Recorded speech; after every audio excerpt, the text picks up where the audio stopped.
રજૂ કરવા માટે નથી આવ્યા, પણ એક જવાબદારી સ્વીકારવા આવ્યા છીએ. આજે આપણે ભેગા થયા છીએ એક મોટા હેતુ માટે. ગૌ માતાને રાષ્ટ્ર માતાનું સ્થાન મળે અને ગૌ હત્યા સંપૂર્ણ બંધ થાય. મિત્રો, પ્રશ્ન એ નથી કે સરકાર શું કરશે, પણ પ્રશ્ન તો એ છે કે આપણે શું કરશું. જો રસ્તા પર ગૌ માતા ભૂખી હોય અને આપણે નજર ફેરવી લઈએ તો કોઈ કાયદો તેને બચાવી શકશે નહીં. અને જો ગૌશાળા સંઘર્ષ કરી રહી હોય અને આપણે ચૂપ રહીએ તો કોઈ અભિયાન પૂરતું નહીં પડે.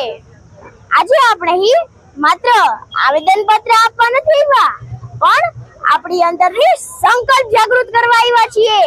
તો ચાલો આપણે સૌ મળીને એ સંકલ્પને જાગૃત કરીએ કે દરરોજ નહીં તો ક્યારેક ગૌ સેવા તો જરૂર કરશું, અને જ્યાં જ્યાં જરૂર હોય ત્યાં સહયોગ આપશું, અને જ્યાં અન્યાય દેખાશે ત્યાં મૌન નહીં રહીએ. કારણ કે બદલાવ માત્ર કાયદાથી નથી આવતો, બદલાવ સંસ્કાર, સેવા અને સંકલ્પથી આવે છે.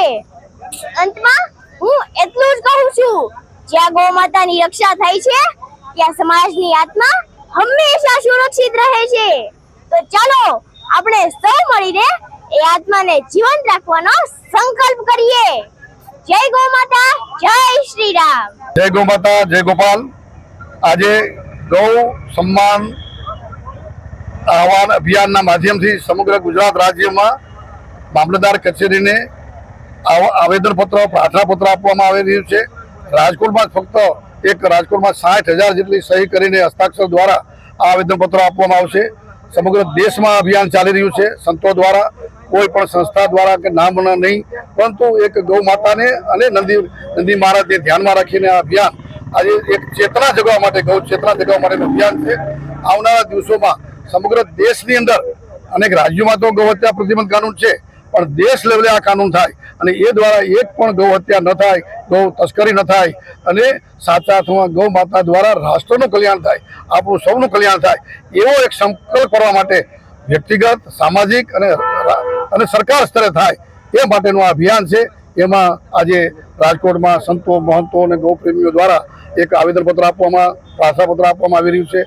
આ આંદોલન એકદમ અહિંસક છે, શાંત છે, સકારાત્મક છે અને સમાજ અને જનજાગરણ માટેનું છે.